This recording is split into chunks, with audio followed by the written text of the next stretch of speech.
जब हुजूर ने इतना फरमाया ना कि जहन्नम की आग में सबसे ज्यादा औरतें जलेंगी, तो औरतों ने कहा था या रसूल अल्लाह हम क्यों?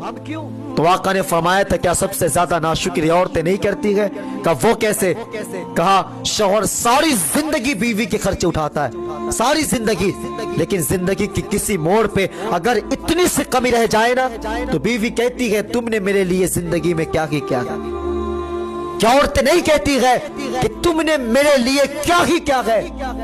फरमाया गया कि औरतें अपनी जिंदगी में सिर्फ इतने से जुमले अगर कह देना तो फरमाया गया 70 साल की नेकी अल्लाह खत्म कर देता है। 70 साल की नेकी।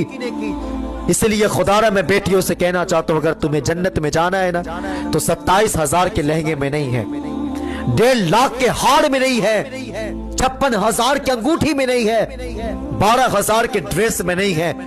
खुदा की कसम खाकर कहता हो, अपने शौहर के रिजा में राजी होकर पैबंदों वाले कपड़े पहनकर दुनिया से चले जाओ। दुनिया से तुम जाओगी, फलां की बेटी जा रही है, फलां की बीवी जा रही है, ये लोग कहेंगे, लेकिन कनीज़े फातिमा आई है ये फरिश्ते कहेंगे। अस्सलातु वस्सलामु अलैका या रसूल अल्लाह व अला आलिका व सहाबिका या हबीब अल्लाह। अस्सलातु वस्सलामु अलैका या नबी अल्लाह व अला आलिका व सहाबिका या नूरुल्लाह। इस वक्त मैं मदीना शरीफ की मस्जिद नबी में हूँ। आप सल्लल्लाहु अलैहि वसल्लम रोज़े मुबारक की ज़ियारत कर रहा हूँ। अब अंदर जा रहा हूँ सलाम पेश करने के लिए। और जिन जिन हज़रात ने मुझे सलाम का कहा था अल्हम्दुलिल्लाह सबका सलाम मैंने अर्ज़ कर दिया है। और जिन लोगों ने मुझे सलाम का कहा था उन सब का मैंने सलाम अर्ज़ कर दिया है। अल्लाह कबूल करे। नबी करीम सल्लल्लाहु अलैहि वसल्लम की बारगाह में जिन भाइयों ने, रिश्तेदारों ने, अहबाब ने, सबका सलाम आप सल्लल्लाहु अलैहि वसल्लम, सब रिश्तेदारों ने आपके लिए सलाम अर्ज़ किया, कबूल फरमाई। नबी करीम सल्लल्लाहु अलैहि वसल्लम हम गुनहगारों की शफाअत फरमाई। मेरे माँ बाप की सारी उम्मत की शफाअत फरमाइए। मेरे माँ बाप की सारी उम्मत की शफाअत फरमाइए। नबी करीम सल्लल्लाहु अलैहि वसल्लम जिन दोस्तों ने कहा सलाम के लिए उन सब का सलाम आपकी बारगाह में नज़र पेश करता हूँ, कबूल फरमाइए। तमाम रिश्तेदारों का सलाम पेश करता हूँ, कबूल फरमाइए। अस्सलामु अलैकुम व रहमतुल्लाहि व बरकातुहू। अब अंदर जा रहा हूँ सुनहरी जालियों की ज़ियारत करने के लिए। वहाँ वीडियो नहीं बनाऊँगा, अदब है वहाँ। अस्सलामु अलैकुम।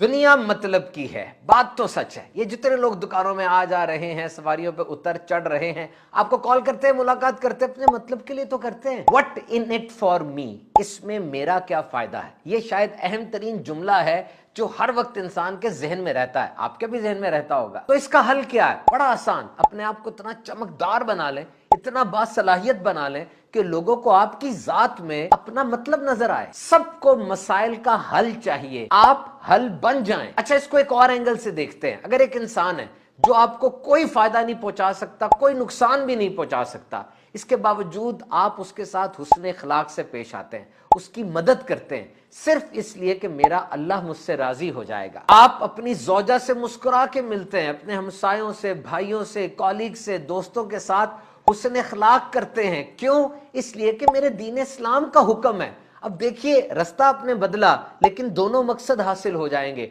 और ये भी तो मतलब ही है ना, इस दुनिया में सिर्फ करेंसी का खजाना तो इकट्ठा नहीं करना, नेकियों का भी तो खजाना इकट्ठा करना है। और ये जो दूसरा वाला मतलब मैंने आपको बताया ना, ये मतलब वाले लोग मुस्कुराते रहते हैं, खुश रहते हैं, मुश्किलात का मुकाबला भी बड़े जबरदस्त तरीके से करते हैं। क्यों? इसलिए कि इनके पीछे दुआएं होती हैं, लोग इनके लिए दुआएं कर रहे होते हैं और इनको बाइखलास और अच्छे दोस्तों का साथ। जी हाँ, मैंने एक बात पढ़ी, बहुत कमाल की बात थी, अगर आप इजाजत दे तो कोट कर दूंगा।